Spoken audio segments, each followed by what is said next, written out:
Bismillahirrahmanirrahim. Assalamualaikum warahmatullahi wabarakatuh. Bismillahirrahmanirrahim. Innal hamdalillah nahmaduhu wa nasta'inuhu wa nastaghfiruh wa na'udzu billahi min syururi anfusina wa min sayyiati a'malina. May yahdihillahu fala mudilla lahu wa may yudlil falan tajida lahu waliyyan mursyida. Asyhadu an la ilaha illallah wahdahu la syarika lahu wa asyhadu anna Muhammadan abduhu wa rasuluhu la nabiyya ba'dah. Allahumma sholli ala Muhammad wa ala ali Muhammad kama shallaita ala Ibrahim wa ala ali Ibrahim wa barik ala Muhammad wa ala ali Muhammad kama barakta ala Ibrahim wa ala ali Ibrahim fil alamin innaka Hamidum Majid. Amma ba'du. Ma'asyiral muslimin rahimani wa rahimakumullah, usikum wa nafsi bi taqwallahi faqad faza man ittaqa. Ibu-ibu, bapak-bapak, adik-adik, para jamaah rahimakumullah. Kita sudah sering mendengarkan ada istilah barokah itu ya. Saya mau membahas masalah itu dengan kita semuanya sampai jam 5, nanti mungkin ada tanya jawab. Kalimat barokah itu sudah sering kita lafalkan ketika ada manten, salah satunya barakallahu laka wa baraka alaika wa jama'a bainakuma fi khairin. Ada dua kalimat barokah di dalam doa untuk manten itu. Yang satu barakallahu laka, yang satu wa baraka alaika. Permainan bahasanya ada di laka dan alaika. Nah ini bahasa Pak ya. Kalau kita tidak akrab bahasa Arab, tapi saya rasa gampang dimaknai. Yang barakallahu laka itu maksudnya, Mas, Mbak, saya doakan mudah-mudahan kehidupan sampean diberi barokah oleh Allah. Ketika segala sesuatunya semakin baik, cintanya semakin baik, ekonominya semakin baik, karirnya semakin baik ya, posisinya di masyarakat semakin baik, semakin baik, semakin baik, semakin baik, mudah-mudahan ada berkahnya. Dibalik sekarang, wa baraka alaika. Saya doakan pula ketika ada masalah, mungkin ada lagi trouble cintanya ya, mungkin ada dikurangi oleh Allah sehatnya, mungkin dikurangi oleh Allah rizkinya, mungkin digoda ini, diuji ini itu, mudah-mudahan tetap ada barokah. Ini kalau tidak Rasulullah tidak bisa mendoakan manten, namanya orang rumah tangga. Itu bukan kebaikan terus yang ada di dalam rumah tangga, ada kalanya mengalami penurunan. Ekonominya turun, cintanya lagi turun ya, kesehatannya lagi turun dan sebagainya. Mudah-mudahan tetap ada barokah. Oh, kalau begitu ada kalanya orang itu ketika diberi oleh Allah sejak dia nikah terus naik ekonominya luar biasa banyaknya, hidupnya tidak barokah. Ada nggak Pak? Ada. Sebaliknya ketika lagi turun kemudian tidak barokah. Nah, barokah itu sendiri di dalam kitab ini diterangkan kathratul khair wa thubutuhu. Banyaknya kebaikan, kemudian kebaikan itu mengalir terus, itu namanya barokah. Saya, panjenengan dan keluarga kita semuanya mudah-mudahan diberi barokah sama Allah. Itu ada kebaikan di rumah tangga. Putranya, menantunya, cucunya, ya, ekonominya, sehatnya. Lalu mengalir kathratul khair wa thubutuhu. Banyaknya kebaikan, kalau kebaikan itu mengalir terus, itu namanya barokah. Nah sekarang saya tanya, kita kepengen yang sedikit tapi barokah atau mesti jalur akeh gitu? Banyak tapi barokah ya. Umur juga begitu. Panjenengan dan saya mau diberi berapa sama Allah? Tidak tahu. Tidak tahu. Tapi mudah-mudahan diberi umur panjang yang, nah di situ. Di dalam umur itu dipakai untuk banyak kebaikan. Mohon maaf, naudzubillah min dzalik, ada orang itu dengan usia yang sudah 50, di atas 50, 55, 60. Naudzubillah min dzalik. Kalau dia muslim mestinya kepada ibadah kepada Allah, taqarrub. Tapi ada yang tidak.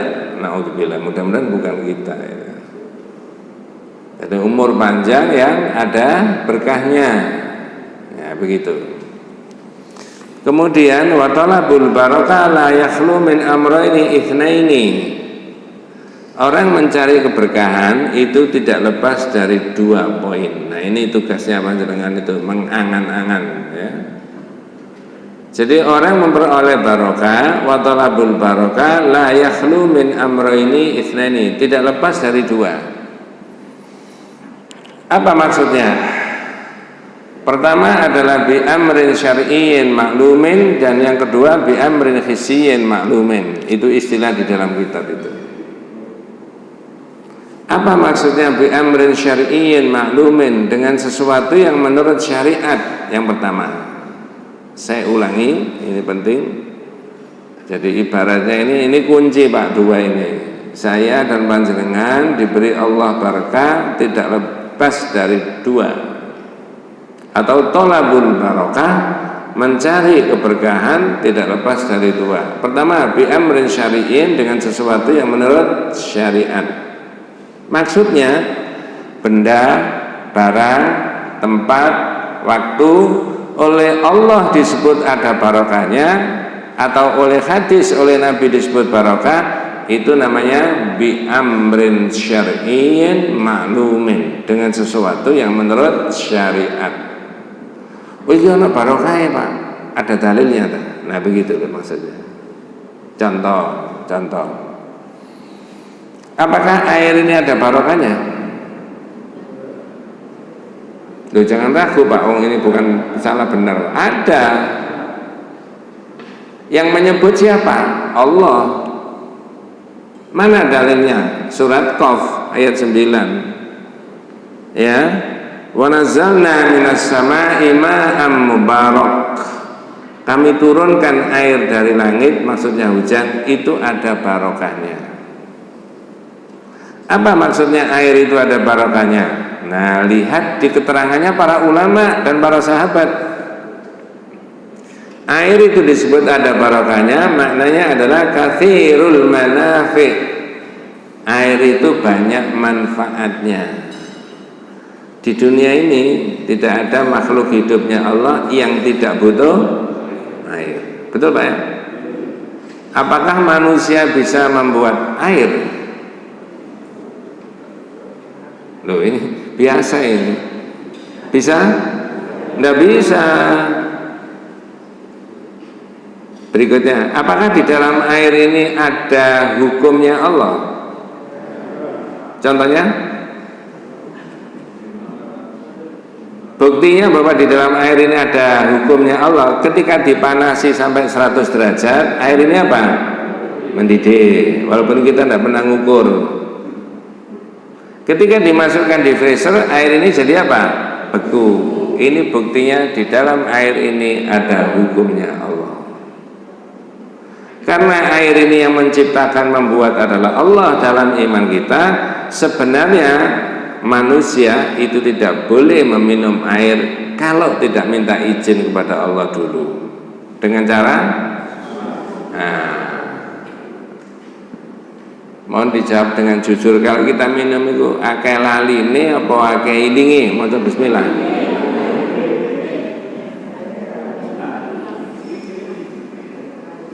Akeh laline nggih Bu nggih. Mudah-mudahan akeh iling. Kalau tidak baca bismillah, ditegur sama Allah, loh itu airnya siapa itu kok kamu minum? Nah begitu.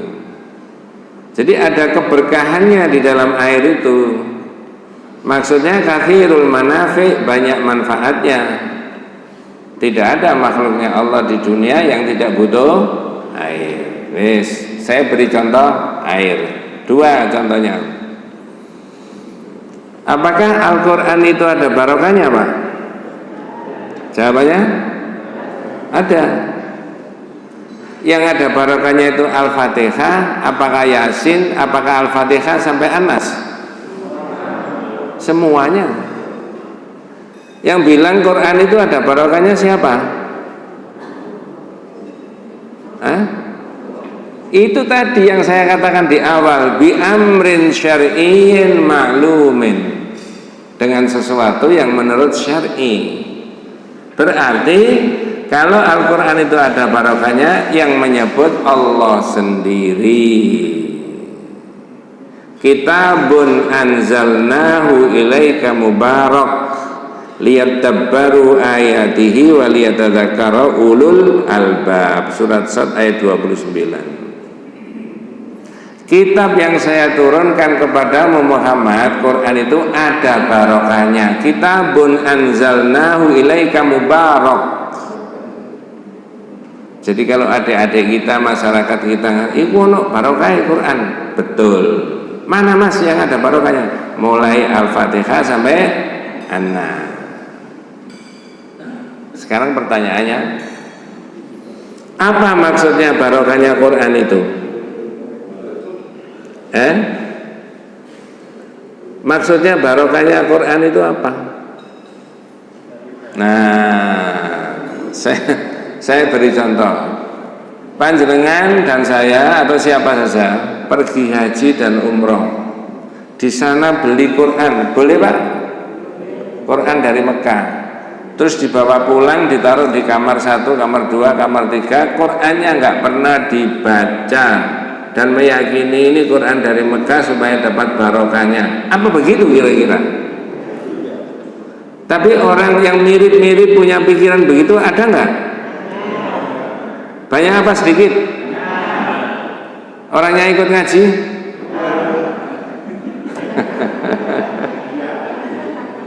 Jadi panjenengan dan saya itu Bapak ya, memahami agama itu lewat dalil. Sudah saya sebutkan tadi.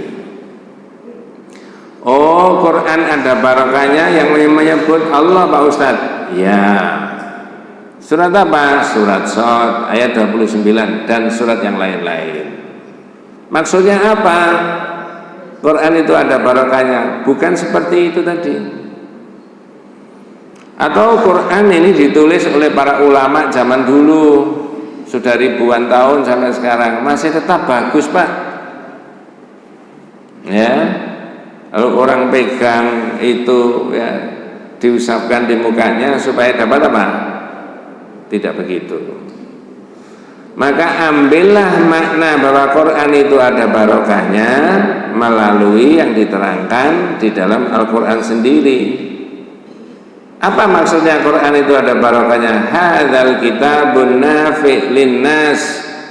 Kitab itu bermanfaat buat manusia. Al-mursyid lahum li sa'adatihim, petunjuk buat kebahagiaan manusia. Ya. Dinihim wa dunyahum, baik itu urusan agama maupun urusan dunia. Jadi Quran itu sebagai petunjuk buat kehidupan manusia. Orang itu mengerti halal, mengerti haram, mengerti boleh, mengerti tidak, menjauhi larangan, melaksanakan perintah karena ada Al-Quran. Nah itu, coba saya tanya panjenengan, Bu, Al-Quran ini bisa dihafalkan? Bisa. Misalkan hari ini seluruh Al-Quran di dunia itu dihancurkan semuanya Pak, dibakar, dihancurkan, tidak ada yang tersisa, yang digital di Google tidak ketemu di mana-mana. Pertanyaan saya, hari ini bisa dicetak ulang Pak? Caranya? Yang hafal-hafal itu dipanggil untuk menghafalkan, saling mengoreksi sehingga titik komanya tidak ada yang salah. Tentu saja yang dipanggil tidak termasuk panjenengan dan saya. Mudah-mudahan besok anak cucu cicit kita itu dimudahkan oleh Allah menghafal Quran. Sehingga karena apa? Kakeknya, neneknya, bapaknya rajin ngaji ini. Jenengan hari Sabtu pray begini ini habis subuh enak mana di rumah laya-laya dibandingkan dengan di masjid sini? Kalau sampean jawab enak di masjid, goro. Saya akan tanya apa tadi? Enaknya, enak mana? Enak pulang. Iya kan? Tapi mengapa tidak? Nah, ada hubungannya dengan barokah tadi. Saya balik ke Quran. Itulah Quran. Ada barokahnya, ada kebaikan, ada petunjuk di situ. Lah petunjuk itu dibaca, dimengerti, diamalkan. Makanya Bu, yang belum tindak haji maupun umrah mudah-mudahan dimudahkan sama Allah SWT. Yang sudah mudah-mudahan diterima. Imam Masjidil Nabawi maupun Masjidil Haram itu membaca Al-Fatihah saja sampai direwangi nangis. Al-Fatihah itu bukan tidak hafal, ya sangat hafal ya. Ketika membaca apa? Inti daripada Al-Fatihah. Iya kan? Na'budu wa iya kan? Jadi enak-enak imami Allahu Akbar. Enak Pak. Begitu baca Al-Fatihah, Alhamdulillahi Rabbil Alamin Ar-Rahmanir Rahim Maliki Yaumiddin Iyyaka. Nggak bisa. Tidak dibuat-buat itu. Iyyaka. Nggak bisa. Itu dia memahami dan menghayati, ya Allah, setiap hari ayat ini saya baca lebih dari 40 kali, saya menyatakan hanya kepadamu aku menyembah dan hanya kepadamu aku minta. Jangan-jangan lisan saya ini membohongi Allah. Kalau ini nggoroi Allah, padahal saya baca lebih dari 40 kali, besok di akhirat saya mau diapakan sama Allah? Direwangi nangis. Itu loh Pak. Ini dapat keberkahan dari Al-Quran, kebaikan tadi. Hadal kitabun nafi' linnas. Kitab itu bermanfaat buat manusia. Al-mursyid lahum li sa'adatihim, petunjuk untuk kebahagiaan mereka. Nah, waktunya kurang 5 menit. Loh, jangan protes, wong jamnya berjalan sendiri kok protes saya. Kalau jam 5 berarti kurang 5 menit. Itu kan gitu sih. Gitu aja kok repot ya. Saya lanjut Pak G. Jenengan diteni bahwa pertama yang saya sebutkan tadi, sesuatu benda, barang, tempat, waktu disebut ada barokah karena yang menyebut syariat, Quran atau hadis. Saya beri contoh 2. Satu air di dalam surat Qaf, yang satu Quran yang ada di dalam surat Shad. Kedua-duanya ada barokahnya. Saya tambahi 1 contohnya. Sebentar lagi mudah-mudahan Allah memberi umur panjang kepada kita semuanya. Apakah bulan Ramadan itu bulan yang ada barokahnya? Ada loh. Yang menyebut siapa? Loh. Iya, bisa Allah, bisa Nabi. Kalau Nabi hadis, laqad ja'akum syahrun mubarak. Datang kepadamu ini bulan yang penuh barokah. Ini namanya yang menyebut keberkahan itu adalah syariat. Nah, sekarang saya pancing pertanyaan. Semuanya harus ikut mikir. Apakah Hajar Aswad, batu hitam yang di pojoknya Ka'bah, itu ada barokahnya? Itu salah sampean. Saya cuma tanya dong. Disebut tidak ada, kok dicium atau diberi isyarat begini kalau orang mau apa? Tawaf. Nggih Pak nggih. Disebut ada, mana dalilnya? Ngerti maksud saya? Kalau nggak ngerti nggak bisa dilanjut loh Pak ini. Perhatikan keterangannya kitab ini. Wa kadza hajar al-aswad la yatabarraku bihi. Dan begitu pula tentang hajar aswad, la yatabarraku bihi, tidak boleh orang minta barokahnya hajar aswad. Wa innama yata'abbadu lillahi, ya, dan sesungguhnya kita beribadah kepada Allah dengan cara bimasihi au takbilihi, ya, karena kita beribadah kepada Allah dengan cara mencium hajar aswad atau memegang hajar aswad atau memberikan isyarat kepada hajar aswad. Saya ulangi, ini penting. Wa kadza hajar aswad wa kadzal hajar aswad la yatabarraku bihi. Dan begitulah hajar aswad, jangan mencari berkahnya kepada hajar aswad. Wa innama yata'abbadu lillahi bimashihi wa takbilihi. Dan sesungguhnya kita beribadah kepada Allah dengan cara mencium hajar aswad atau mengusap hajar aswad. Tak kasih perbandingan. Ada enggak orang haji beribadah kepada Allah dengan cara melempar jamarat? Saya ulangi, adakah ibadah kepada Allah ketika orang itu haji dengan cara melempar hajar aswad? Ya, jamarat. Ada? Ada.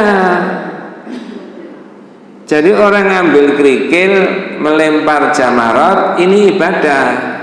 Loh, kok ngono, Pak? Contohnya Kanjeng Nabi ngono ya. Ngerti maksud saya? Ini juga begitu.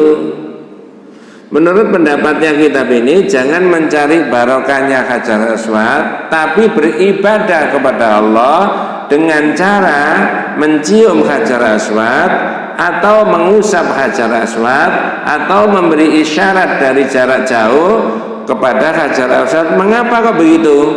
Ittiba'an li sunnati Rasulullah sallallahu alaihi wasallam, mengikuti sunnahnya Nabi. Jadi jenengan kalau ditanya putra putrinya, cucunya, "Ma, Bu, itu apa dikenekno Ibu?" "Oh, iku ibadah."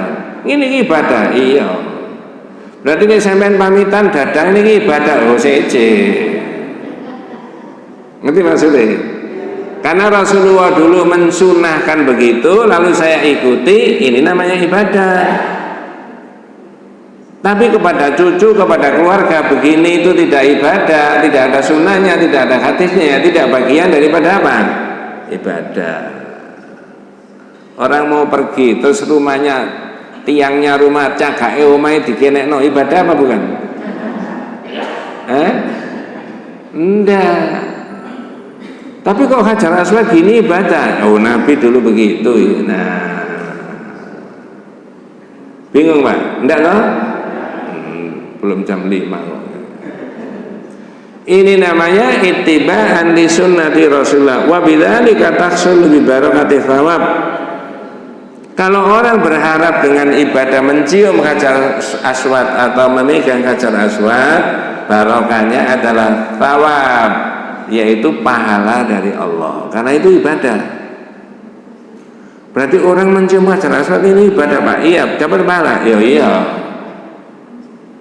Anda bisa ya Pak, sesean begitu penuh, ya isyarat aja. Orang boleh mencium, boleh megang, boleh isyarat kok.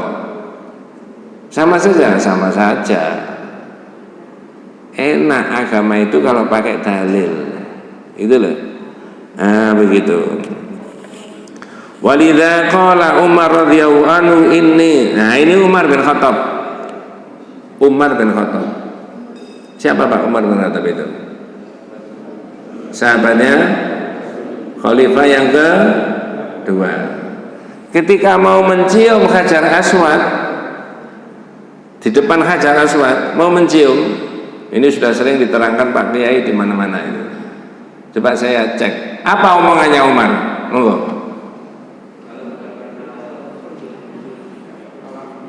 Enggak begitu, Umar nggak bisa bahasa Indonesia Pak. Ini guyon lah. Umar pakai bahasa Arab. Begitu di depan hajar aswad mencium, inni a'lamu annaka hajar. Saya tahu kamu ini batu. Coba La tadarra wa la tanfa, tidak bisa memberi madarat, tidak bisa memberi manfaat. Falaula inni ra'aitu Rasulullah sallallahu alaihi wasallam yuqabbiluka ma qabbiltuka. Andai kata saya tidak tahu Rasulullah mencium kamu, enggak sudi saya mencium kamu. Ngerti maksudnya? Jadi orang mencium Hajar Aswad itu adalah sunnah Nabi, ittiba'an li sunnati Rasulullah, bukan mencari barokah. Mencari barokah terhadap Quran tadi boleh, artinya dibaca, orang dapat kemanfaatan ilmu dari situ. Air ada barokahnya, maknanya dipakai untuk kebaikan manusia.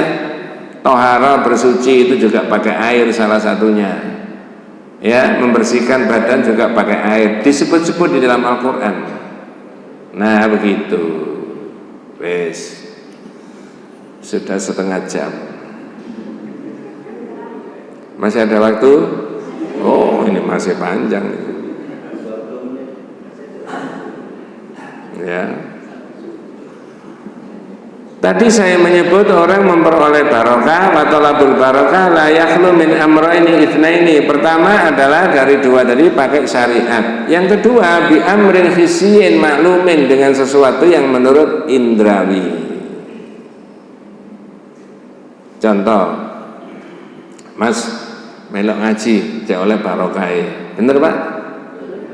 Maksudnya apa?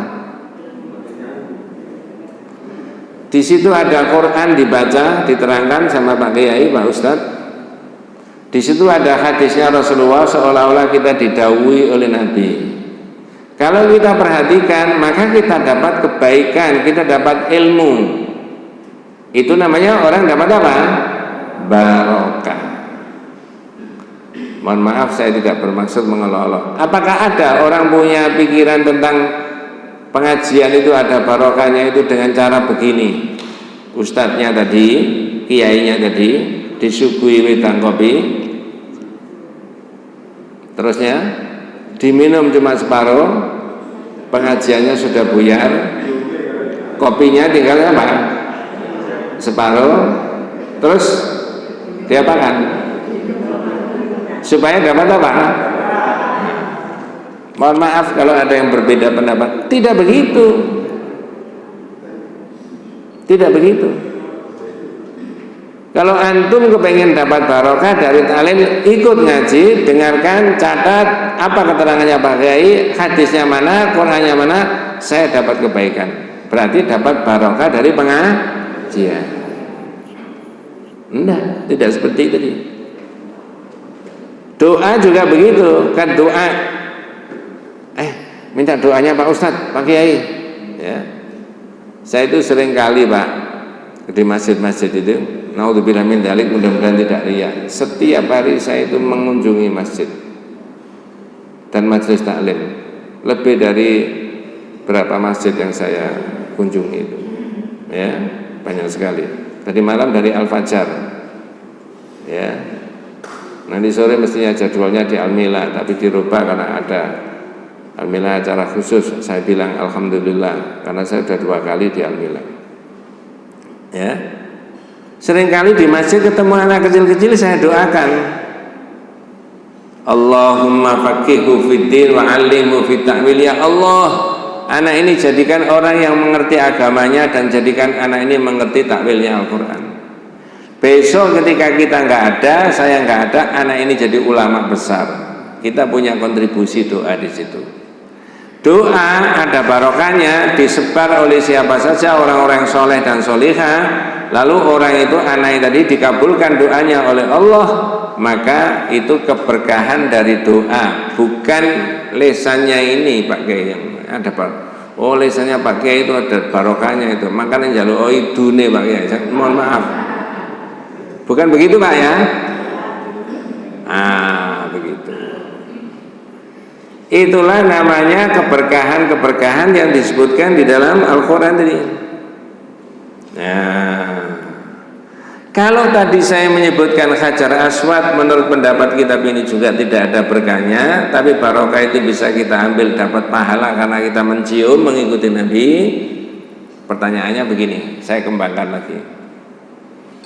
Apakah rumahnya Nabi yang waktu itu Nabi itu lahir di situ, sekarang jadi perpustakaan, library, al-maktabah al-mukarramah, tapi kemarin Oktober saya ke sana itu saya lihat kalau sudah tidak ada, mungkin sudah digusur. Apakah rumah tempat Nabi lahir itu ada barokahnya? Tidak ada. Kalau direnovasi, diperbaiki, semennya sama nggak dengan semen yang dipakai bangun ini Pak di sini? Sama. Kokoh tak? Berarti sama ngocok iklan aja. Itu di situ. Banyak orang salah paham berdoa menghadap tempat itu, karena tempat itu diyakini tempatnya Rasulullah lahir. Boleh, memang historisnya begitu. Tapi banyak orang berdoa menghadap itu, kemudian setelah berdoa apa? Tangannya diusapkan di temboknya atau diusapkan di mukanya begitu. Supaya dapat apa? Ada syariatnya enggak? Enggak. Tapi itu dikerjakan orang, dilakukan orang. 2005 saya melihat ada tulisannya pakai bahasa Indonesia, ada macam-macam bahasa di situ ditulis. Salah satunya bahasa Indonesia, wahai para jamaah haji, ini adalah bangunan biasa, jangan berdoa menghadap bangunan ini, berdoalah kepada Allah dengan menghadap Ka'bah. Ka'bahnya di dalam Masjidil Haram. Saya mikir, loh ini tulisannya bahasa Indonesia ya? Berarti sih ndaglek gak isi sampai ditulisi di sana itu ya. Mencari barokahnya rumahnya Nabi. Ya begitu. Kita lanjut. Nah, kita lanjut, ini ada cerita hadis, Pak. Kita tanya dulu. Dalam bahasa kita, orang yang baru masuk Islam itu namanya apa? Nah, mohon maaf, mudah-mudahan sahabat-sahabat kita yang masuk Islam diberikan hidayah dan dimantapkan imannya oleh Allah SWT. Tapi namanya mu'alaf, sekali tempo, ini zaman Nabi, pikiran-pikiran jahiliyahnya masih ada nggak sekali tempo muncul? Nah, ini ada ceritanya begitu. Mau enggak saya cerita nih? Adik-adik kalau membawa HP bisa diikuti, nanti sumbernya bisa dari surat Al-A'raf ayat 138. Ya. Surat apa tadi, Pak? Ayat 138. Ceritanya begini. Ada orang mu'alaf baru masuk Islam bersama Rasulullah. Siapa namanya itu? Abu Waqid Al-Laythi. Jadi Abu Waqid Al-Laythi ini baru masuk Islam, sekali tempo berangkat bersama Nabi. Hadisnya bunyinya, kharajna ma'a Rasulillah sallallahu alaihi wasallam ila Hunain wa nahnu khudatha wahdin bi kufrin. Saya pernah keluar bersama Rasulullah ke perang Hunain bareng sama Nabi, ya. Walil musyrikin sidratun yaqufuna indaha wa yanutuna biha aslihatahum yuqalu laha dzatu anwad. Dan saya tahu, kata Abu Waqid tadi, orang musyrik itu punya pohon besar yang di situ disebut dzatu anwad, yanutu nabiya aslihatahum, dipakai untuk menggantungkan senjata perangnya atau mereka duduk di bawah pohon. Tapi ini miliknya orang musyrik. Saya ulangi, kalau enggak nyambung mulai dari awal nanti endingnya enggak paham itu. Halo? Wabillahi taufik. Dilanjut. Saya ulangi, ada orang mu'alaf berangkat bersama Rasulullah ila Hunain.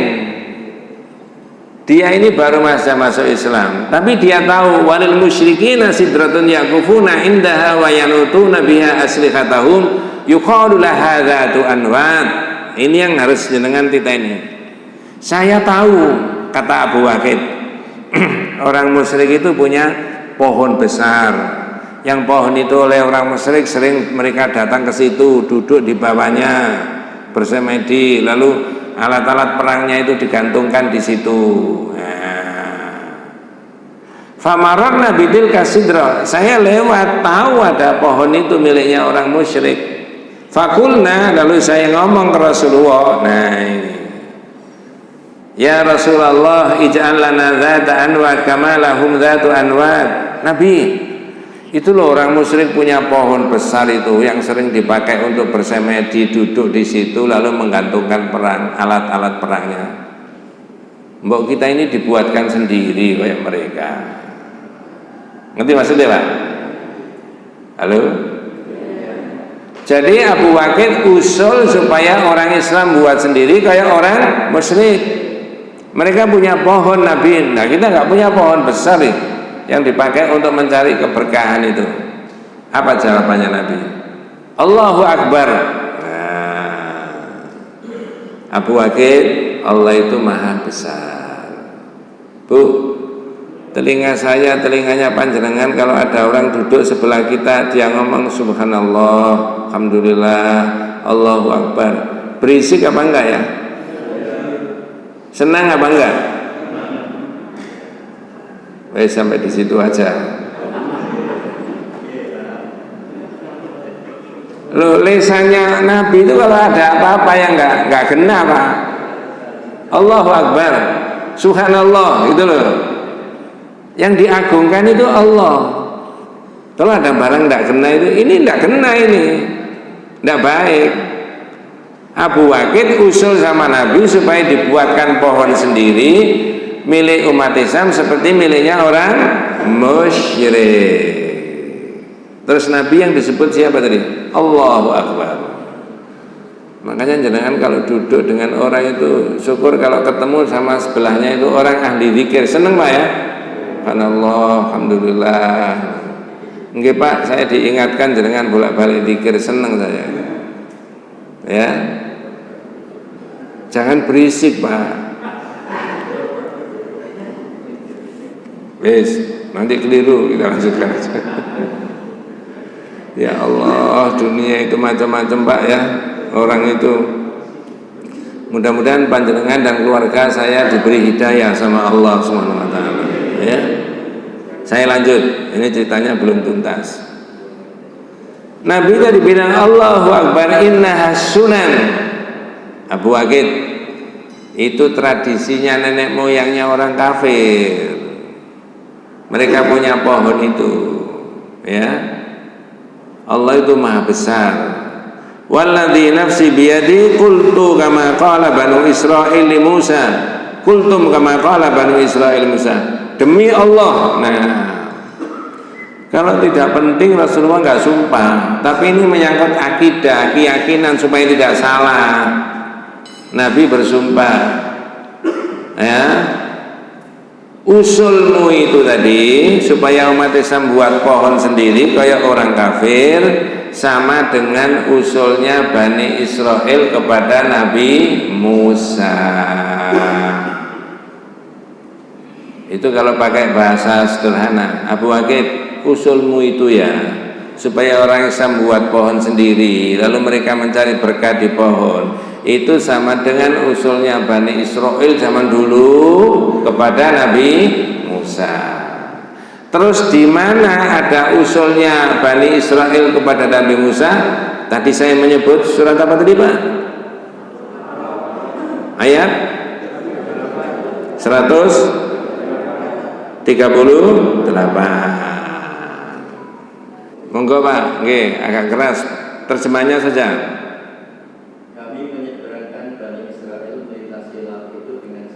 Wajawazna bi Bani Israil al-bahra, kami seberangkan Bani Israil itu melintasi lautan itu dengan selamat. Ini Al-Quran yang bilang gitu. Lanjut Pak.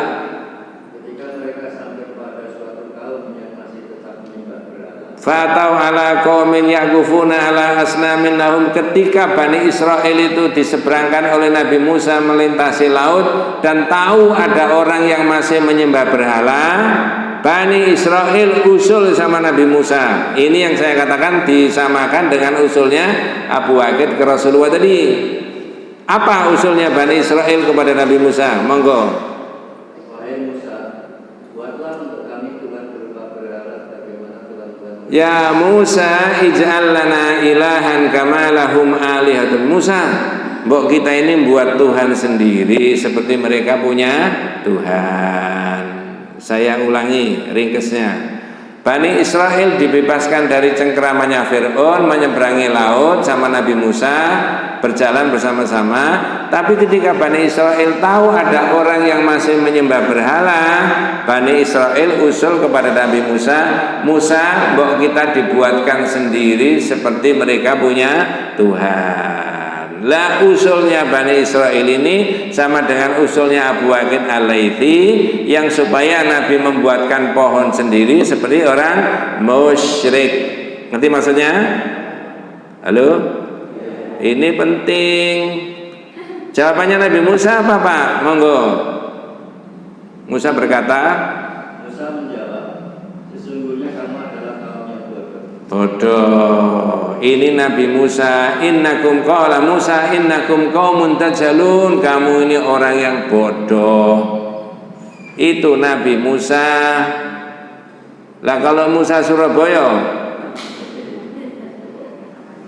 ngomongnya gimana? Go.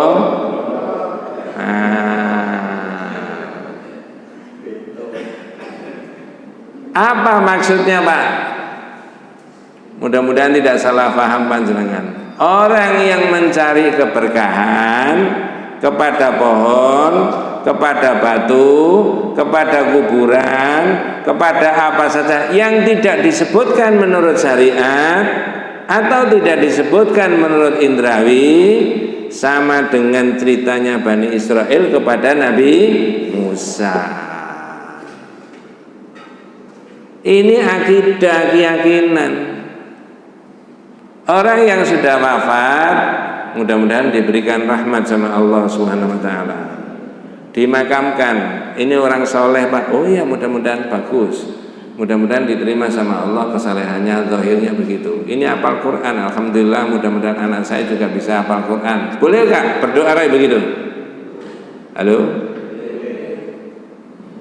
Ziarah kubur boleh. Kemudian orang mengambil tanahnya kuburan dibawa pulang supaya dapat berkahnya karena anaknya nggak hafal-hafal Quran.